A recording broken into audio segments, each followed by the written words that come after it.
Hola, ¿qué tal, gran familia de La Paz? Me da mucho gusto saludarlos desde Amistad de Monterrey. Yo soy Rodolfo Garza y les enviamos un cariñoso saludo a Diana y yo estamos muy contentos de estar en familia. Pertenecemos a la misma red apostólica de Amistad de Puebla y es un gozo poder estar aquí con ustedes en este tiempo tan especial.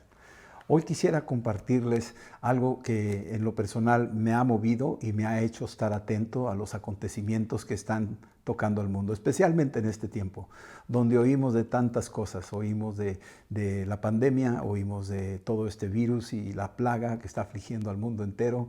He hablado con amigos que están allá en Camboya y misioneros que tenemos también allá en Camerún, África y en Japón, y todos están confinados, todos tienen exactamente el mismo tratamiento. Parece algo extraordinario. Nadie se imaginaría que en el 2020 sucederían estas cosas que están sucediendo. Adicional a eso tenemos la pandemia que afectó la economía, y la economía es como una reacción en cadena donde es un efecto dominó, y estamos viendo que además a eso también lo afectó y le está afectando a mucha gente, con desempleos, con cerrar empresas. Apenas estamos pensando si se abre o no se abre. Estamos en una situación donde ya estamos aparentemente entrando en una normalidad, que le llaman ahora. Y también oímos violencia en las naciones. Hay situaciones donde la gente explotó, ya no aguantaba la presión del confinamiento y han salido a la calle y han empezado a expresarse de diferentes maneras y acusando una cosa u otra, pero también como que se sale del control, y gente que tú veías y tú dices, ¿cómo es posible que todo esto esté pasando? Jesús dijo que estas cosas pasarían y muchas más. No sabemos cuáles otras. Sin embargo, yo quiero hablarte de tres cosas buenas que están pasando en nuestros tiempos, de las cuales tenemos que estar atentos a ellas. Son nuestros indicadores más importantes. ¿Sí? Los hijos de Isaacar, ahí en Crónicas capítulo 12, versículo 32, nos dice que eran entendidos en los tiempos. Ahora, los hijos de Isaacar no eran todos, eran algunos, eran 200 principales, dice la Biblia. Y esos 200 eran entendidos en los tiempos. Había algo en ellos que prestaban atención a ciertas señales que eran clave para ellos y se dejaban guiar por esas señales. Eran discernimiento espiritual. Y dice que a la voz de ellos, los que los escuchaban les seguían. Así es que tenían algo en ellos. Nosotros tenemos que ser como esos hijos de Isaacar, que podemos ver estas cosas buenas que están pasando y aminorar la presión y la angustia y el temor y todas estas cosas que ya de por sí los noticiarios nos tienen un poquito agobiados con eso. Qué mejor dar estas buenas noticias de que hay algo bueno que está pasando y que debemos de estar atentos a eso, porque es una promesa de lo que Cristo dijo, que cuando veáis estas cosas suceder, erguíos, porque vuestra redención está cerca. Eso me encanta cuando Jesús dice eso. Cuando veas estas cosas suceder, erguíos, es decir, ponte de pie, levanta la cara, pon el rostro en alto, mira hacia el cielo, porque esto es una señal de que tu redención está muy cerca. Y es para nosotros un gozo saber estas cosas. Ahora, voy a enumerarlas, voy a mencionar una por una de estas tres cosas. Espero que el tiempo me lo permita para poder dejarlo bien claro en cada uno. Número uno, aquí en el libro de Mateo, capítulo 24, versículo 14, nos habla una profecía dicha por nuestro Señor Jesucristo, que en los postreros tiempos algo iba a pasar. Dice aquí, será predicado este evangelio del reino en todo el mundo, para testimonio a todas las naciones. Y entonces vendrá el fin. Ahora, el evangelio está siendo anunciado y hoy en día está siendo pregonado como nunca antes en la historia de toda la humanidad. Desde aquel día en que Jesús ordenó a sus discípulos ir y predicar el evangelio hasta hoy, en estos tiempos estamos viendo el evangelio cundir por todos los pueblos, en toda lengua, tribu y nación. A mí me tocó estar en la Sierra de Oaxaca, allá con los chinantecos, y estuve yo con un misionero que le tocó a él ayudar a otros misioneros de Nueva Zelanda a traducir la Biblia al chinanteco. Imagínense la obra que hicieron ellos. No solo traducir la Biblia al idioma chinanteco. Para empezar, tenían que bajar el idioma que no tenía escritura a escritura. Y no solo bajarlo a escritura, sino ahora enseñarle a los chinantecos leer su propio idioma. Eso tardó unos 16 años. Estos misioneros estuvieron ahí escondidos en la sierra. Y para cuando ya habían compilado el libro, y ya lo habían mandado a imprimir, y ya habían llegado las Biblias, y ya había maestros para que pudieran escribir el chinanteco, y ya había niños y jóvenes y aún ancianos aprendiendo su propio idioma, a leerlo y a escribirlo, había ya una generación que podía leer la Biblia. Y algo maravilloso de todo esto es de que el Evangelio estaba llegando a una tribu recóndita que no tenían ni idea. A mí me asombró que unos de Nueva Zelanda conocieran el idioma chinanteco de mi país, cosa que yo no lo hablo. Y ellos hablaban español, inglés y chinanteco. Así es que me quedé un poquito avergonzado por eso, pero me gocé, porque el Evangelio estaba siendo anunciado a esa tribu, de las cuales todavía hay muchas por alcanzar. Sin embargo, el Evangelio está llegando a muchas partes del mundo. Entre ellas tenemos esta herramienta que tenemos, que es la misma, el Internet, que está ahora siendo utilizado para llevar el Evangelio a otras naciones. Hay naciones donde no puedes predicar el Evangelio, hay peligro. Sin embargo, el Internet está entrando. Entonces ya no necesitas boleto de avión, ya no necesitas visa, ya no necesitas pasar un trago amargo de persecución, sino que entra directamente a la habitación de aquellos en su propio idioma. Así es que en los países musulmanes está entrando el Evangelio. Esto yo doy fe de eso porque me consta. Yo sé que está llegando el Evangelio en diferentes idiomas a otras partes del mundo donde no se puede llegar, donde no puedes entrar. Y esta es una manera en que Dios está apurando el Evangelio. Dice que será predicado este Evangelio en todo el mundo para testimonio a las naciones y entonces vendrá el fin. Ahora, ¿qué es el Evangelio?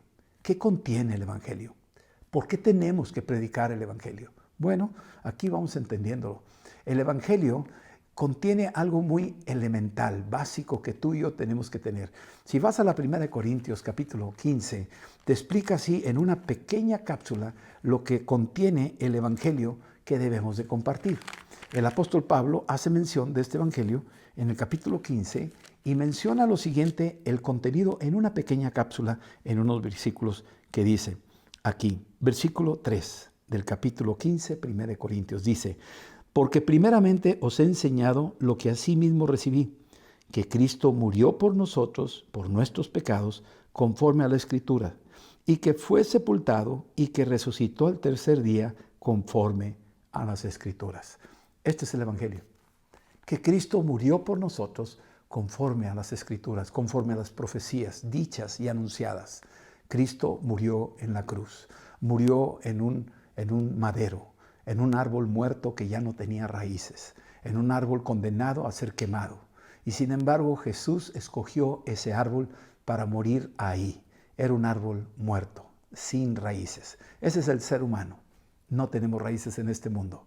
Estamos irremisiblemente condenados a morir. Todos nos vamos a morir. Sin embargo, Cristo escogió morir en ese árbol muerto, sin raíces, sin follaje, sin frutos, sin nada más que en el corazón de ese árbol depositó su sangre. Y por medio de esa sangre le dio vida, le dio una savia a ese árbol muerto que éramos tú y yo. El anuncio del Evangelio contiene la muerte de Cristo. No termina ahí. En su muerte venció el poder del pecado, de la muerte y también de Satanás. Estos tres fueron aplastados en la cruz. Fue sepultado y al tercer día, dice la Biblia, que resucitó de los muertos. Quiere decir que triunfó. Físicamente resucitó Cristo. Y cuando uno anuncia esto a la gente que está allá afuera, algo sucede en su interior.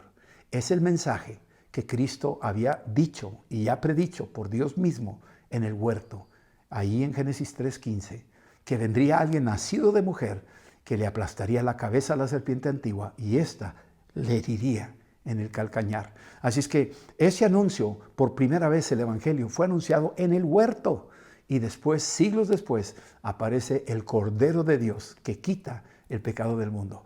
El apóstol Pablo Ahí dice en Romanos 1:16, no me avergüenzo del Evangelio porque es poder de Dios para salvación. Quiere decir que no te debes de avergonzar. No te preocupes, que no te dé pena testificarlo. Esto produce vida eterna en la gente que lo oye y lo cree.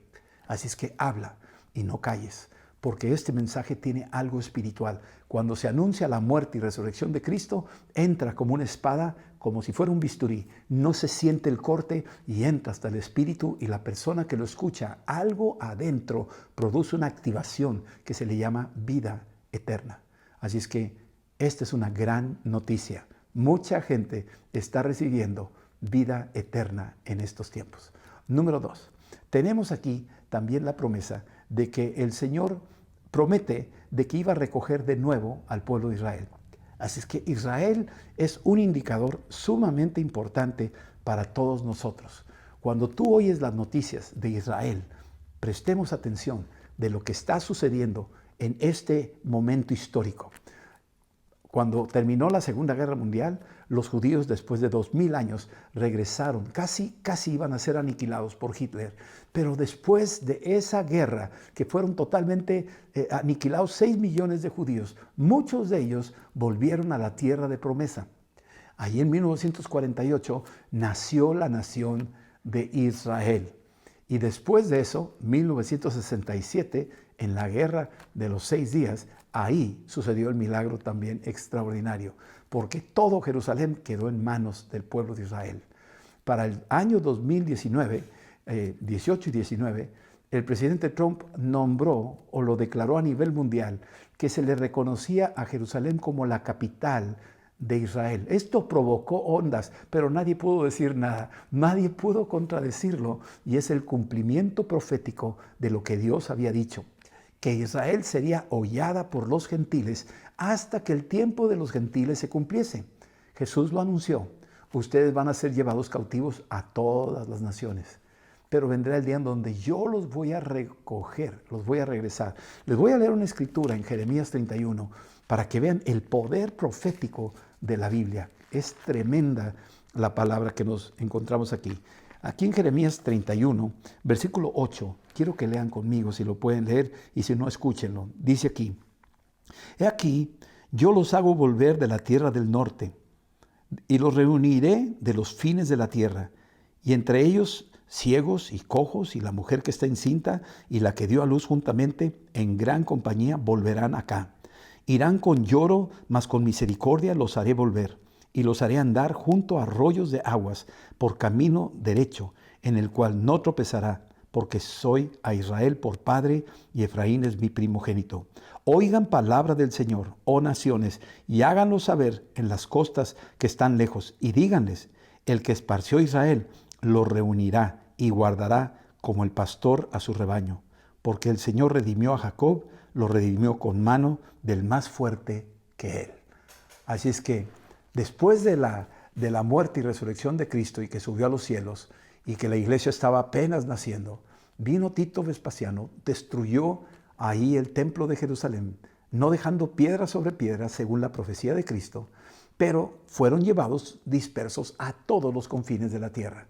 Y cuando estuvieron allá por estos 2000 años, perseguidos en España por la Inquisición, perseguidos en Holanda, perseguidos en Italia, perseguidos en diferentes partes de Europa, y recientemente perseguidos por los alemanes, allí los nazis en la Segunda Guerra Mundial, y luego perseguidos por los mismos árabes que los están continuamente agrediendo. Y vemos esta agresión, pero estamos viendo milagrosamente hay algo que les llama como los salmones a regresar a su río de origen.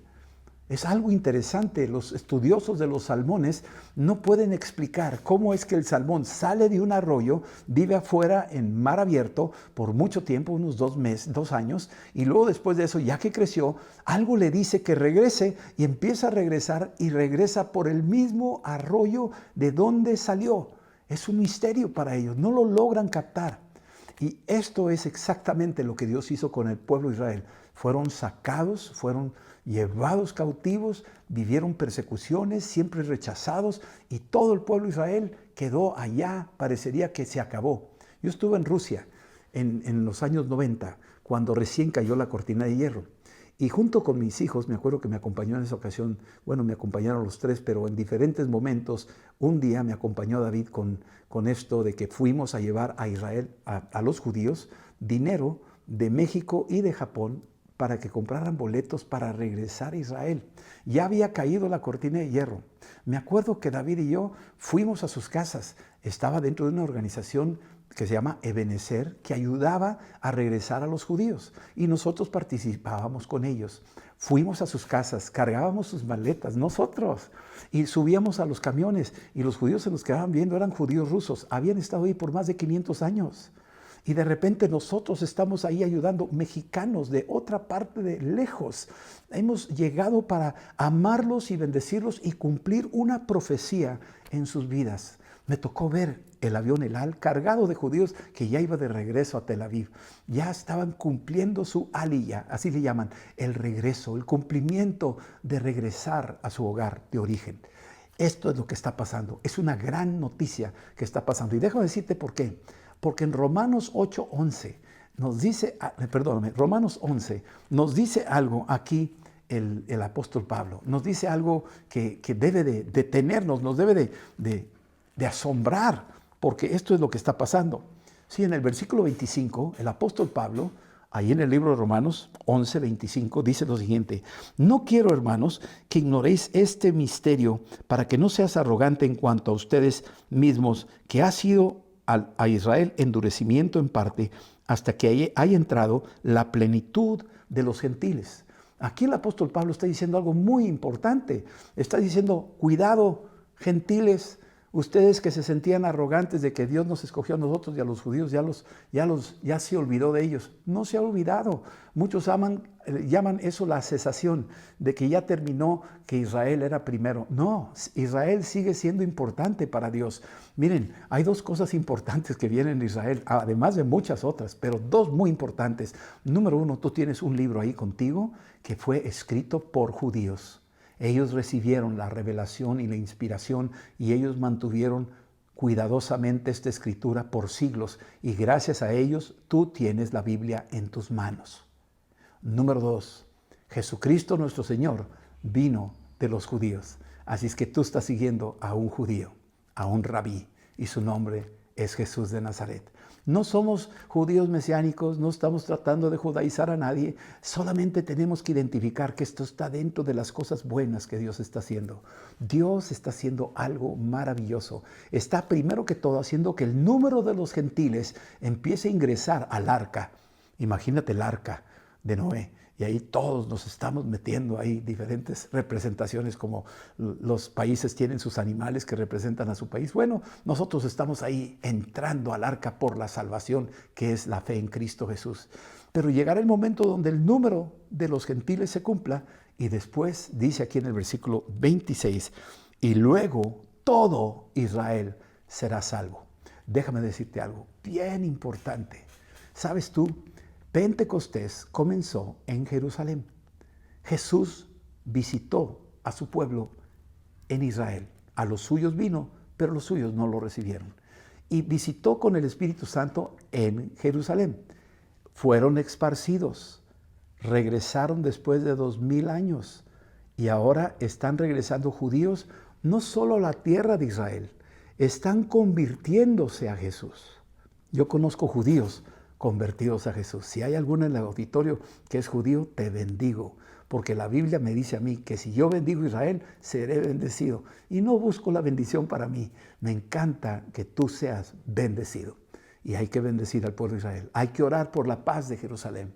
Oremos por ellos, porque en la medida que ellos se conviertan, Jesús va a regresar y entonces será el fin. Así es que ya oímos dos grandes cosas. Déjame comentarte algo, porque esto es importante que te lo pueda decir, algo que tal vez pues recientemente lo viví. Estando en el aeropuerto de Tel Aviv en este mes de octubre pasado, fuimos a un viaje misionero. Y ahí estuvimos en el aeropuerto de Tel Aviv, ahí estábamos sentados esperando los diferentes grupos que venían con nosotros, éramos 100 en total, que venían de parte de Amistad de Monterrey y otras congregaciones, y nos dimos cita ahí en el aeropuerto de Tel Aviv para de ahí hacer nuestro recorrido.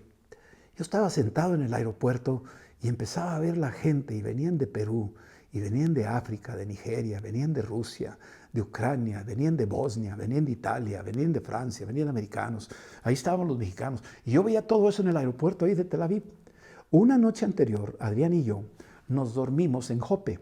Jope y Tel Aviv es la misma cosa, es como Cholula y Puebla, están juntitas. Entonces, más o menos hay que entender el contexto a donde yo te quiero llevar.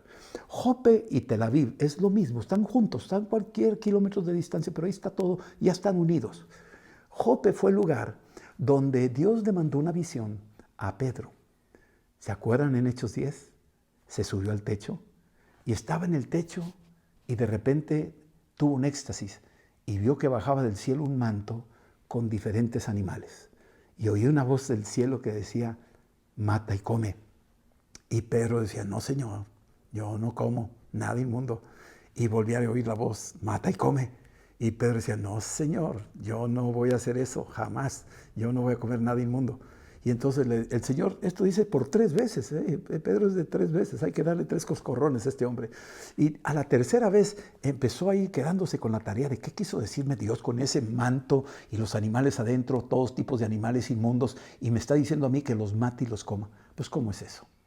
Y entonces, ya que sucedió todo eso, vinieron los amigos de Cornelio, le invitaron a que pueda ir Pedro a la casa de Cornelio, y entonces ahí Pedro predicó el evangelio a los gentiles. Ahí estamos hablando de Cesarea, donde comenzó la puerta a abrirse al mundo de los gentiles, entre los cuales está México. Pero déjame decirte algo, en el aeropuerto, cuando estaba yo ahí sentado, viendo a esas gentes de diferentes países, me vino esta revelación, yo le llamo eso. Empecé a entender que aquel manto blanco, con todos aquellos animales, y que bajó en Jope, esa visión, ahí en Tel Aviv, esa visión la tuvo el apóstol Pedro. Estaba yo viendo los aviones que venían de todos los rincones de la tierra, con diferentes pueblos, lenguas, tribus y naciones, bajando del cielo y aterrizando en Israel. Y cuando vi eso, me dije, estamos viviendo una gran señal. Este es el tiempo de que ya viene pronto Cristo. Esta es una muy buena señal. Dale gloria a Dios por eso. Tercera cosa y última, y no me voy a extender más. La tercera cosa viene en el libro de los Hechos, donde aquí está el apóstol Pedro, está ya lleno del Espíritu Santo junto con sus discípulos, y en Hechos 2 están ellos ahí, están reunidos. Y en la visitación del Espíritu Santo, todos empezaron a orar en lenguas. Eran 120 personas aproximadamente, entre apóstoles, discípulos y todos los que seguían a Cristo.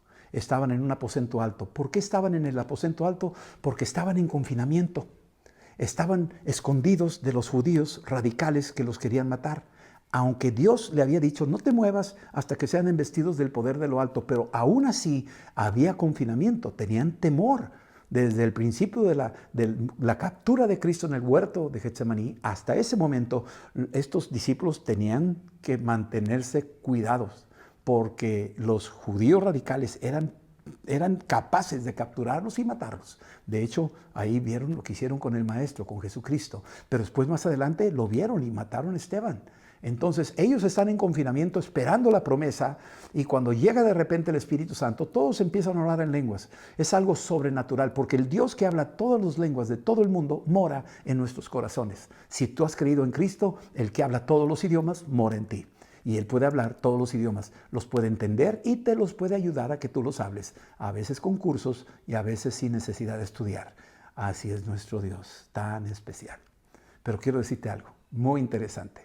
Aquí, cuando cayó el Espíritu Santo, una de las preguntas que hacen aquí las personas que están oyendo estos idiomas y alabanzas de Dios, porque cuando oras en lenguas alabas a Dios, están diciendo aquí, versículo 12, estaban atónitos y perplejos diciendo, ¿qué quiere decir esto?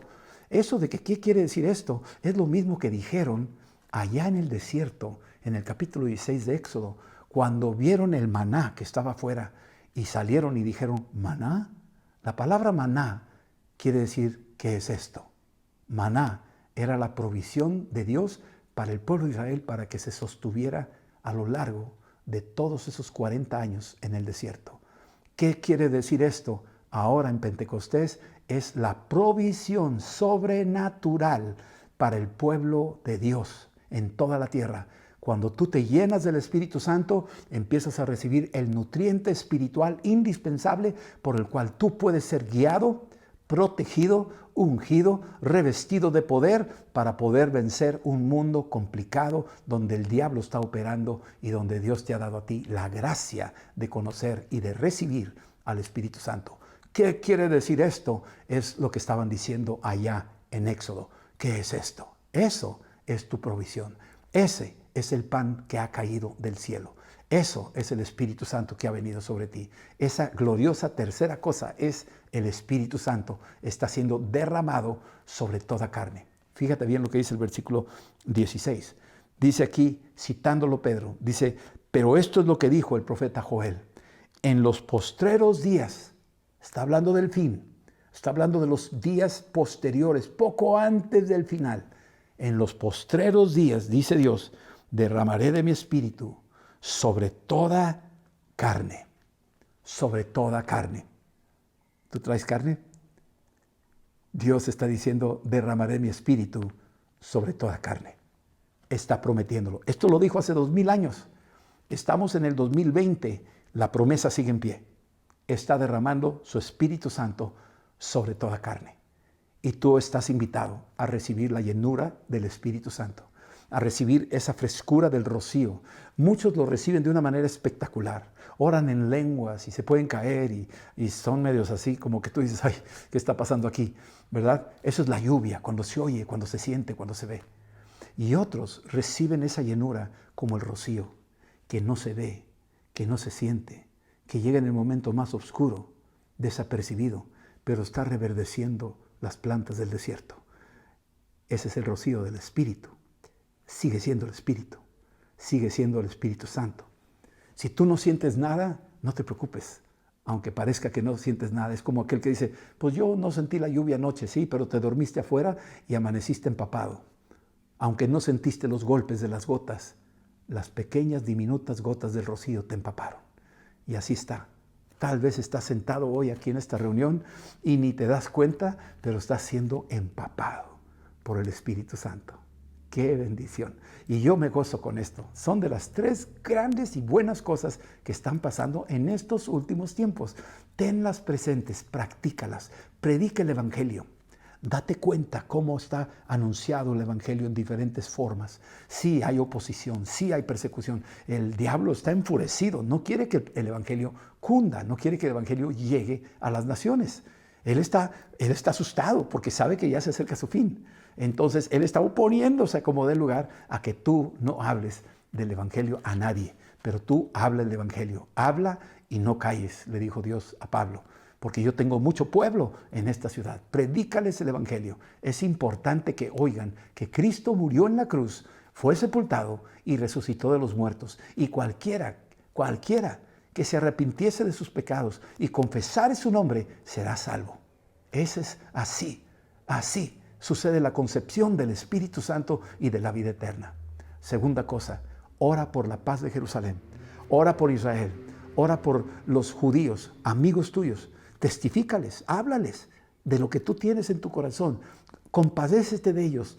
Busca la manera de que de alguna forma vengan al conocimiento de Cristo, porque en la medida que ellos se convierten, se van a salvar, número 1, y número 2, son indicadores poderosos de que ya se avecina el próximo retorno de Cristo, porque al final todo Israel será salvo. Va a haber un Pentecostés masivo en el nombre de Cristo Jesús, y los judíos van a ser llenos del Espíritu Santo. Es promesa de Dios. Y número 3, pídele a Dios que te llene del Espíritu Santo. Si tú nunca has recibido la llenura del Espíritu Santo, hoy es el día. Tú le puedes pedir al Espíritu Santo que venga a tu vida y te bautice, te sumerja. Tú puedes también, si ya lo recibiste y en algún momento dado ya como que ya no fluyes mucho en eso, este es el tiempo que tú le puedes decir, Espíritu Santo, ven y lléname de ti. Y el Espíritu Santo va a venir con poder sobre tu vida y tú vas a ver la gloria de Dios. Vas a empezar a fluir no solo en lenguas, sino en todo el resto de los dones porque nos han sido dados. Tú tienes por lo menos la manifestación. Así es que esas manifestaciones de los dones están operando en cada uno de los creyentes en Cristo Jesús. Y tú eres uno de ellos. Y si no, hoy quiero terminar con una oración y te quiero invitar a que tú recibas a Cristo en tu corazón. ¿Has oído el Evangelio? ¿Hoy lo has oído? Hoy lo puedes recibir. Hoy tú puedes formar parte de esa gran familia del cuerpo de Cristo, donde pasas de las tinieblas a la luz. Y también puedes recibir el Espíritu Santo que quiere morar en tu corazón, porque tu cuerpo es el templo del Espíritu Santo. Vamos a orar. Si gustas cerrar tus ojos, permíteme orar por ti. Sí. Y ora conmigo esta oración. Es una oración de fe. Y decirle esto: Señor Jesús, yo te doy gracias por venir a este mundo y tomar mi lugar. Te doy gracias por morir en la cruz y derramar tu preciosa sangre. Perdona mis pecados. Me arrepiento de todos ellos. Y lávame con tu sangre y bórralos para siempre. Y te doy gracias que soy libre. Creo de todo corazón que Dios levantó a Jesucristo de entre los muertos y que hoy Jesús vive sentado a la diestra del Padre, pero también sentado en mi corazón, en el centro de mi ser. Declaro que Jesucristo es mi Señor. Te pido, Padre, que me des tu Espíritu Santo, que me llenes del poder de lo alto, conforme a tu promesa, que derramarías de tu Espíritu sobre toda carne. Ven, Espíritu Santo. Ven, Espíritu Santo. Ven, Espíritu Santo. Te recibo en el nombre de Jesús de Nazaret. Amén. Amén. Pues el amor de Dios, la gracia de nuestro Señor Jesucristo y la comunión del Espíritu Santo sea con cada uno de ustedes, amada familia de la paz. Les queremos y estaremos en contacto. Saludos a sus pastores Alberto y Caro, que son para mí héroes de la fe y que están ahí con ustedes siempre velando por el bienestar de sus vidas, de sus familias. Le rogamos a Dios que los saque adelante, que los sorprenda con cosas milagrosas, inesperadas, de las cuales va a aprovechar esta adversidad y la va a convertir en bendición a favor de cada uno de ustedes. Lo declaro y lo creo en el nombre de Cristo Jesús. Amén. Nos veremos después. Dios les bendiga.